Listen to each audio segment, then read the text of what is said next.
ఇది చాలా సంతోషకరమైన విషయం అండి. ప్రజలందరూ కలిసి 10 కోట్లు ఇస్తే నారా లోకేష్ గారు సొంత నిధులతో 6 కోట్లు ఇవ్వడం అనేది సామాన్యమైన విషయం కాదు. మళ్ళీ ఆ పాపని వెళ్లి ఆ సహాయం అందించిన తర్వాత వెళ్లి ఆ పరామర్శించడం, మళ్ళీ ఆ పాప పేరు మీద ఒక ప్రాజెక్ట్ పునర్విక అనే కార్యక్రమాన్ని రూపొందించడం చాలా ఆశాస్పదం అండి.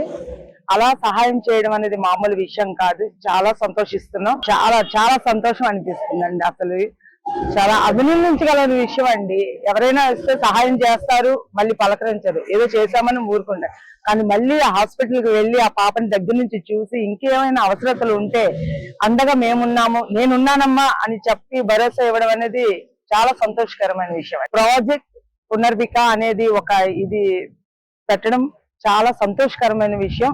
చాలా మంది కూడా ఆనందపడుతున్నారు. అది చాలా గొప్ప విషయం అండి. అది ఎవరు కూడా అంతంత సాయం అనేది చేయలేరు. ఎవరన్నా చేసినా ఒక కొంతవరకు అమౌంట్, ఒక 1,00,000 రూపాయలు 10 లక్షలు అలా ఇవ్వడం అనేది జరుగుతుంది. కానీ 6 కోట్ల రూపాయలు ఇవ్వడం అనేది చాలా గొప్ప విషయం. ఆయన చాలా గొప్ప మంచి అభిప్రాయం అండి. అది ఆయన ముందుకు రావడం వల్ల అలాంటి అరుదైన వ్యాధులు వచ్చిన చిన్నారులకి ఆయన చాలా గొప్ప సాయం చేసినట్టే, వాళ్ళకి మళ్ళీ పునర్జీవం ఇచ్చినట్టే, వాళ్ళకి పునర్జన్మ ఇచ్చినట్టే.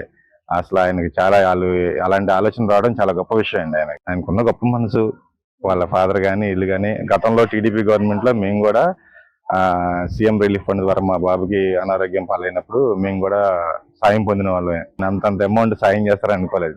చాలా గొప్ప విషయం అది.